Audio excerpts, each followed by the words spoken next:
आपके गाल भी गुलाबी हैं और आपका अंदाज भी गुलाबी है। ये भी रूप है माँ का ममता और मर्म वाला स्पर्श।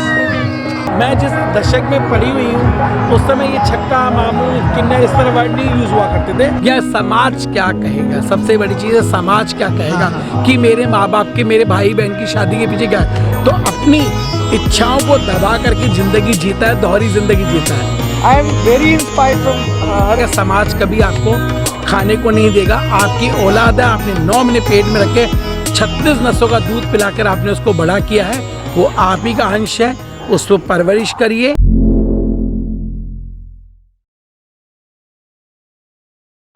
हाय गाइस, मैं हूं अभिषेक और आप देख रहे हैं मेरा चैनल वंडर अभिषेक। माघ मेला प्रयागराज में हम आपको किन्नर अखाड़े का सफ़र और नज़र दिखा रहे हैं। ढेर सारे रंगों के बीच हमें एक विशेष महामंडलेश्वर मिले हैं और उनसे आपकी मुलाकात कराने जा रहे हैं। Most welcome. जय श्री महाकाल। ये है पुष्पा माई। आज पुष्पा माई की कहानी हमारे मार्फत आप तक। तो पुष्पा माई, वेयर आर यू फ्रॉम?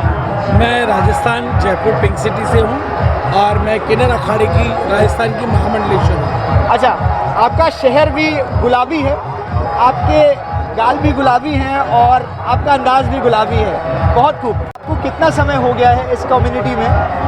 मैं बचपन से इसी कमेटी से हूँ। अच्छा। क्योंकि जब मैं 3rd स्टैंडर्ड में पढ़ती थी तब से मुझे कुछ था कि मैं कुछ तो अलग हूँ, क्योंकि मेरा बॉर्न जरूरी मेल शरीर में हुआ था। आइए चलते चलते बात करते हैं। पर बचपन में से ही मुझे ऐसा लगा कि मेरे अंदर कुछ तो है।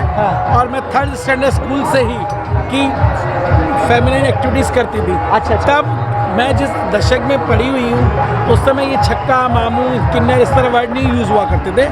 उस समय से वर्ड जो यूज़ होते थे वो सिर्फ एक नॉर्मल क्या लड़कियों की तरह कर रहा है, तो ये था। तो 3rd स्टैंडर्ड से ही मैं अपने कम्युनिटीज़ के साथ रहती थी और कम्युनिटी के साथ में ही मेरा वही बिहेवियर था। तो मैं बचपन से ही इस कम्युनिटी के साथ हूँ। अच्छा, आपने भी जिक्र किया कि जब शुरुआती दिन थे आपके, छुटपन के जो दिन थे, उनमें जो लोग हैं वो मतलब बदहवासी की तरह बदतमीजी से, मजाकिया लहजे में उल जलूल कुछ भी कह देते थे। सो वो जो दौर था जो और अब जो दौर है, उस दौर में और इस दौर में किन्नर कम्युनिटी के लिहाज से आप कितना बदलाव देखती हैं? देखो, आज भी हरेसमेंट, क्राइसिस या वायलेंस तो कम्युनिटी के साथ आज भी होता है, पर यह है कि आज हमारा समाज अवेयर हो गया है। As per as supreme court के जजमेंट के बाद में हमारे समाज के लिए बहुत बदलाव आया है। पहले के टाइम पे ना तो कोई NGOs होते थे, ना कोई सोशल एक्टिविस्ट हुआ करते थे, ठीक है।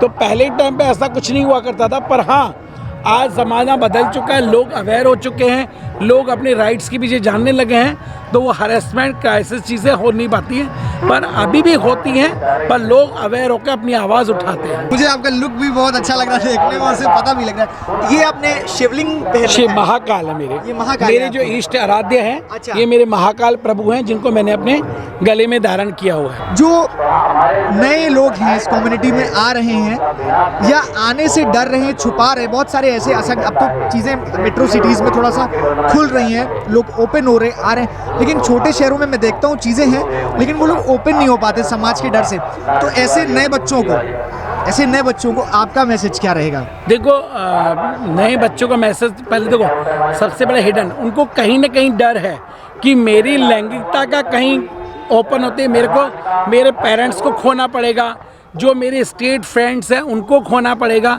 या समाज क्या कहेगा। सबसे बड़ी चीज़ है समाज क्या कहेगा कि मेरे माँ बाप के, मेरे भाई बहन की शादी के पीछे क्या है। तो अपनी इच्छाओं को दबा करके ज़िंदगी जीता है, दोहरी ज़िंदगी जीता है।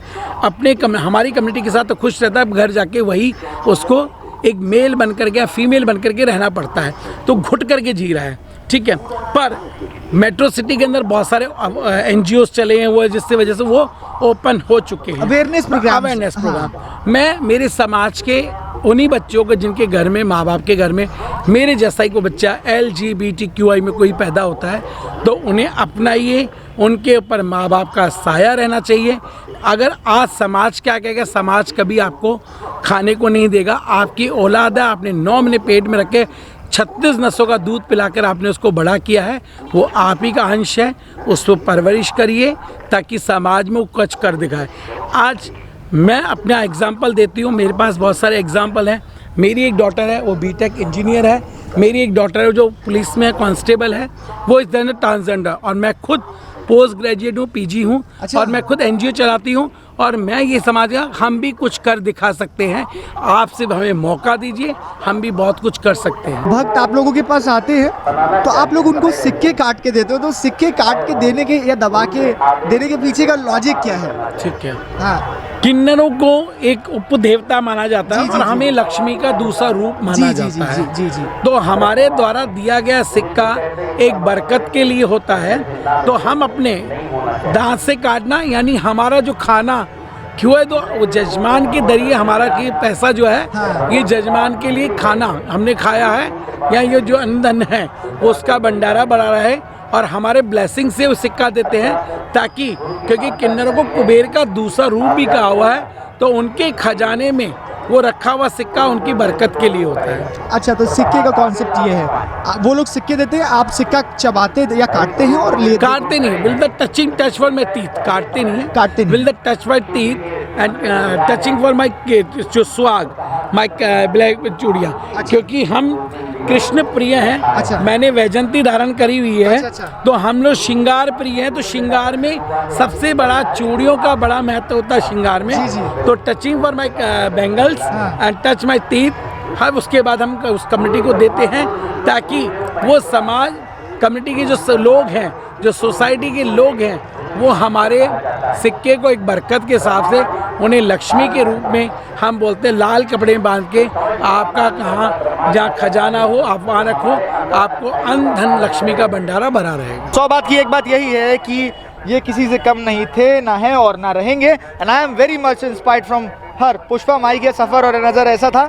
आपको ये वीडियो कैसा लगा मुझे ज़रूर बताइएगा अपने कमेंट्स में, अपने फीडबैक में। अगर ये वीडियो आपको पसंद आया तो प्लीज़ इसे लाइक करिएगा, शेयर करिएगा और ज़्यादा से ज़्यादा मेरा चैनल सब्सक्राइब कीजिएगा। और एक बार मैं भी गुजारिश करूँगा पुष्पा माई प्लीज़ थोड़ा सा व्यूअर्स को भी कह दीजिए और मुझे आशीर्वाद दे दीजिए कि मेरा चैनल बहुत बरकत करे। All the best. और सब लोग हमारे चैनल को सब्सक्राइब कीजिए, लाइक कीजिए, कमेंट्स करिए कि आपको कैसा लगा। आपके व्यूज़ से